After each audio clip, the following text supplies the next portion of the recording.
बिस्मिल्लाहिर्रहमानिर्रहीम। अस्सलाम वालेकुम। मैं हूं फ़ौज़िया वसीम और आप देख रहे हैं मेरा यूट्यूब चैनल अबीहाज़ ट्रेंड्स। तो गाइज़, अगर आप मेरे चैनल पर नए हैं तो प्लीज़ मेरे चैनल को सब्सक्राइब कर लीजिए और बेल आइकन को ज़रूर प्रेस कर लीजिएगा ताकि मेरी हर आने वाली वीडियो का नोटिफिकेशन आपको सबसे पहले मिले। तो ये मेरे पास एक मैं 10 साल की बच्ची का ट्राउज़र जो है वो स्टिच कर रही हूँ। ट्राउज़र भी स्ट्रेट ट्राउज़र है, प्लाज़ो भी कह सकते हैं आप इसको। बच्ची के हिसाब से तो ये प्लाज़ो ही है। तो ये मैंने 4 फ़ोल्ड इसकी ले लिए हैं फैब्रिक के, और ये मैं बग़ैर साइड की सिलाई के इसको मैं आज इसकी कटिंग करूँगी और सिलाई करूँगी। अब ये मैंने 2 इंच जो है नीचे से इसका मार्जिन छोड़ लिया है और 2 इंच इसको मैंने साइड से बढ़ा के रखा हुआ है। ऊपर वाली जो आप तय देख रहे हैं वो 2 फ़ोल्ड हैं और नीचे वाली भी डबल फ़ोल्ड में है। तो इस तरह से मैंने नीचे 2 इंच का पहले स्ट्रेट निशान लगा लिया है और अब मैं अपनी जो रिक्वायर्ड लेंथ है वो मैं रख रही हूँ इसकी, और इस रिक्वायर्ड लेंथ के ऊपर मैं 2 इंच मज़ीद इसके लास्टिक के लिए रखूँगी। तो ये मेरी है रिक्वायर्ड लेंथ जो कि मैं निशान लगा रही हूँ। जो मेरी तरफ साइड है वो बंद साइड है और मैंने एक ही कपड़े की फ़ोल्ड करके उसको इस तरह से 4 फ़ोल्ड में रखा हुआ है। कपड़े को अलग-अलग नहीं रखना, इकट्ठा ही रखना है आपने। और ये 2 इंच की 2 इंच का जो ऊपर का मार्जिन मैं रख रही हूँ ये इलास्टिक के लिए है। ब्लू चॉक है इसलिए आपको इतना क्लियर नज़र नहीं आ रहा। तो अब ये 2 इंच का जो है मैं ऊपर निशान लगाऊंगी इलास्टिक के लिए।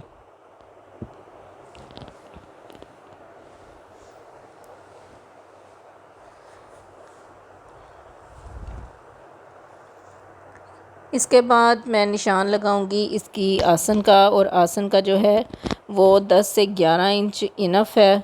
मेरे ख़्याल में 11 इंच भी ज़्यादा है, लेकिन मैं ज़रा इसको ट्राउज़र को खुला सा बना रही हूँ तो इसलिए मैं इसको ऊपर जो मैं निशान लगा रही हूँ वो मुझे फैब्रिक नहीं चाहिए, मुझे वहाँ तक चाहिए जहाँ पे मैंने इलास्टिक का निशान लगाया है 2 इंच का। अब आप देख लें कि ये मैंने कपड़ा किस तरह से रखा हुआ है। मेरी सारी साइड बंद है और दूसरी साइड पे 2 इंच बढ़ा के नीचे वाला कपड़ा है और ऊपर 2 इंच कम है। अब मैं इस तरह से आप देख लें 10 से 11 इंच पे मैं निशान लगाऊंगी, और इसी तरह मैंने इसके लिए 2.5 इंच पे 2 इंच पे आप 2 इंच भी कर सकते हैं। अगर हेल्दी बच्चा है तो आप 2.5 इंच भी कर सकते हैं। तो ये मैंने 2 इंच पे इसका जो है निशान लगा लिया है आसन का। इसका मैं एक स्क्वायर बना लूँगी और फिर इसकी यूँ राउंड में शेप कर लेंगे।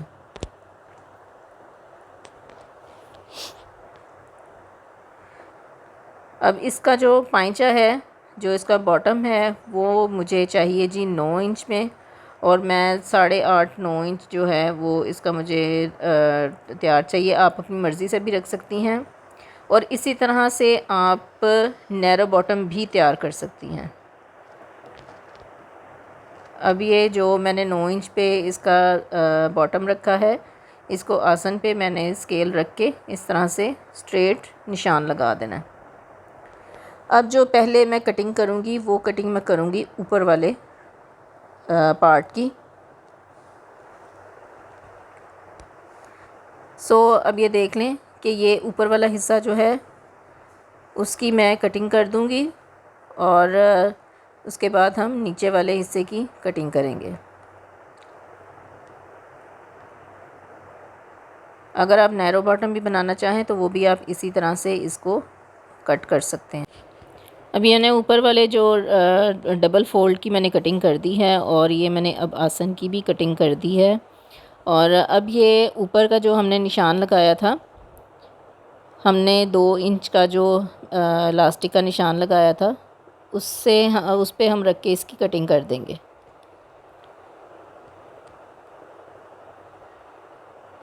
अब इसी तरह 2 इंच पे और 1.5 इंच नीचे हम इसी तरह से इसको कटिंग करते जाएंगे।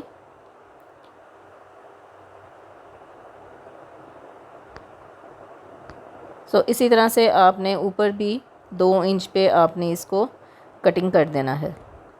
क्योंकि छोटी बच्ची का है इसलिए मैं इसको 2.5 इंच पे नहीं कर रही। सो आप इसी तरह से अब ये नीचे वाले हिस्से की भी कटिंग कर देंगे।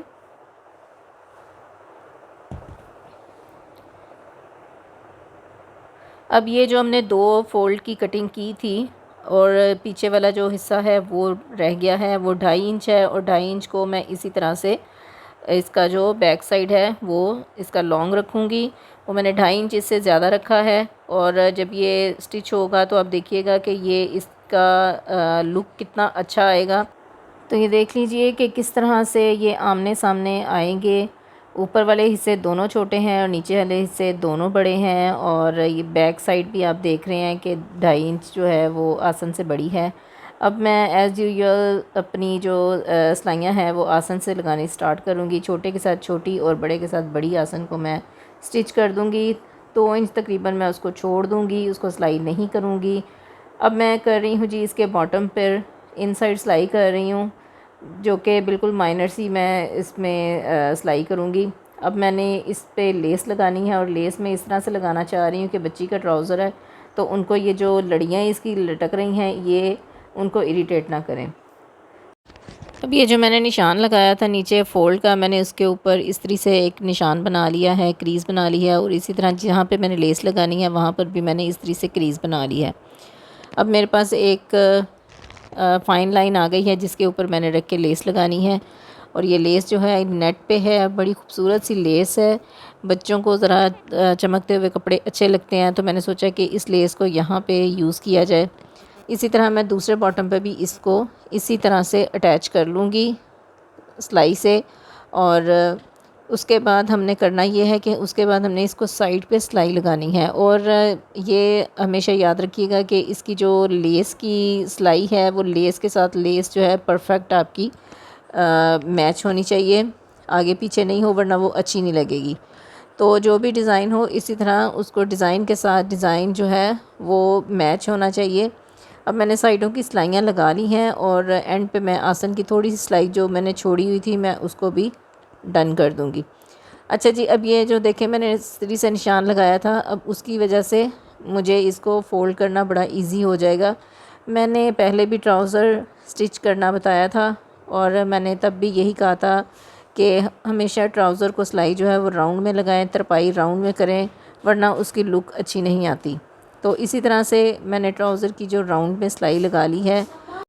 अब मैंने दोनों पाइंचों पे इसी तरह से राउंड में सिलाई लगा ली है इनसाइड। और बहुत एहतियात से लगाई है ताकि लेस जो है वो हमारी इसमें सिलाई में ना आ जाए। ये देखिए ये हो गई है जी रेडी। इसका बॉटम जो है बिल्कुल रेडी हो चुका है। इसको तरपाई मैंने इसलिए नहीं की कि इसको तरपाई करने का फ़ायदा कोई नहीं था क्योंकि वो लेस के नीचे ही इसकी सिलाई आ जानी थी। अब ये देखें दोनों साइडों पे ये बिल्कुल इसके जो साइडों की आपको एक क्रीज़ नज़र आ रही है वो बिल्कुल ऐसे ही है जैसे कि आपने यहाँ पे सिलाई लगाई है। और ये आगे वाला हिस्सा छोटा और पीछे वाला बड़ा है। अब 12 इंच मैं ले रही हूँ जी लास्टिक। और लास्टिक को सबसे पहले मैं सेंटर से जॉइंट करूँगी फ्रंट वाली आसन पे। और फिर बैक वाली आसन पे मैं इसमें जॉइंट लगाऊंगी, इसमें जोड़ लगाऊंगी। और इस तरह से इसको सिलाई जो है वो हम स्टार्ट कर देंगे। सिलाई जो है हमने लास्टिक के ऊपर नहीं लगानी बल्कि लास्टिक के साथ साथ हमने इसको सिलाई को लगाना है। और इसी तरह लगाते हुए हम पूरी सिलाई जो है इसकी कंप्लीट कर लेंगे। और जब इसकी सिलाई कंप्लीट कर लेंगे वहीं से हमने इसको धागे को तोड़ना नहीं है बल्कि हमने उसको सेंटर में ला के फिर से इस पर मशीन चलानी है। और लास्टिक को मेक श्योर कर लीजिएगा कि इवन आना चाहिए, ऐसा ना हो कि कहीं से आप ढीला छोड़ दें और कहीं से वो टाइट हो जाए। तो इसको बिल्कुल बराबर का होना चाहिए। ये रखें जी हमारी फ़ाइनल लुक। और इसी तरह आप नैरो बॉटम भी बना सकती हैं। आप यकीन करें कि उसमें भी आपको कोई परेशानी नहीं होगी, कहीं से आपका ट्राउज़र खींचेगा नहीं। बस ये कंफर्म होना चाहिए कि आपकी कटिंग जो है वो अच्छी होनी चाहिए। और ट्राउज़र की हमेशा जो उसकी जो लुक है वो निकलती ही कटिंग से है। कटिंग अच्छी होगी तो आपका ट्राउज़र अच्छा स्टिच होगा। अब जैसे कि ये देख रहे हैं, ये हालांकि मैंने साइड वाली स्लाइड नहीं लगाई, साइड से कटिंग नहीं की, लेकिन फिर भी आसन देख लें आप, अगले का और पिछले का फ़र्क है। तो गाइज़, अगर आपको आज की मेरी वीडियो पसंद आई हो तो मेरी वीडियो को लाइक एंड शेयर करना मत भूलिएगा। और बहुत शुक्रिया आपके फ़ीडबैक का और आपकी सपोर्ट का। तो इंशाल्लाह ताला नेक्स्ट वीडियो में फिर आएंगे। तब तक के लिए अल्लाह हाफ़िज़।